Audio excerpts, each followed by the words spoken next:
বিয়ের দ্বিতীয় দিন আমার শাশুড়ি আমায় বললেন, তোমার বিয়েতে পাওয়া সমস্ত গহনা আমাকে দাও, তুমি সামলে রাখতে পারবে না? আমি বললাম, পারবো মা। শাশুড়ি মা রেগে বললেন, যা বলছি তাই করো, যাও গহনাগুলো নিয়ে আসো। আমি কোমল কণ্ঠে বললাম, না মা, আমার গহনা আমি কাউকে দিব না, আমি নিজেই এগুলো সামলে রাখতে পারবো। আমার শাশুড়ি, মেজোজা ও ছোট ননদ বিস্ফোরিত দৃষ্টি মেলে আমার দিকে তাকিয়ে আছে। বড় জায়ের চোখে অশ্রু চিকচিক করলেও মুখে বিজয়ী হাসি দেখতে পেলাম। আমার শাশুড়ি রেগে আমার ছোট ননদকে বললেন, দেখেছিস নূপুর, দিয়ান এ কোন ফকিন্নির বাচ্চাকে ধরে আনলো, আমি কি তার গহনাগাটি বিক্রি করব?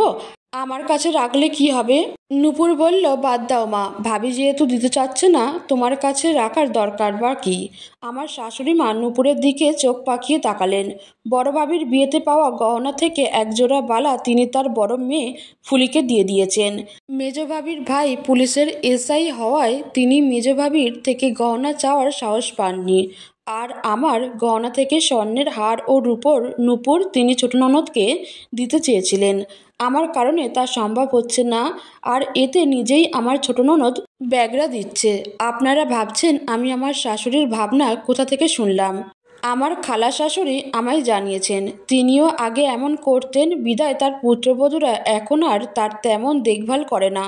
সকালের নাস্তা দুপুরের আগে খেতে দেয়, রাতের খাবার দিতে দিতে 11টা বেজে যায়। সময়ের সাথে সাথে সংসারের অদৃশ্য চাবির হাতবদল হয়। যে মেয়েটা সব কিছু ছেড়ে ছুড়ে ভীতু অবস্থায় নতুন বাড়িতে পা রাখে, সেই বাড়িতেই সে একদিন কর্ত্রী হয়ে ওঠে। আমার খালা শাশুড়ি চান না আমার শাশুড়ির সাথে আমি কখনো এমন করি, তাই তিনি আমাকে গহনা দিতে নিষেধ করেছেন। আমি তার কথা রাখলাম। সেদিন রাতেই আমার নামে বিচার সভা বসানো হলো। বিচার সভায় শাশুড়ি কেঁদে কেঁদে বললেন, দিয়ান রে, এ তুই কাকে বিয়ে করলি?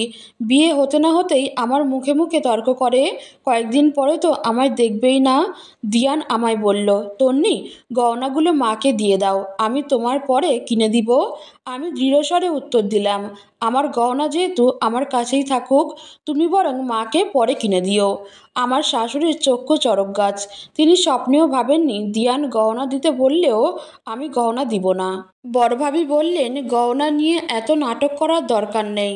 আম্মা, আপনি আমার গহনা থেকে স্বর্ণের হারটা নূপুরকে দিয়েন, আর আমি আপনার বড় ছেলেকে রূপোর নূপুরের ব্যবস্থা করতে বলছি।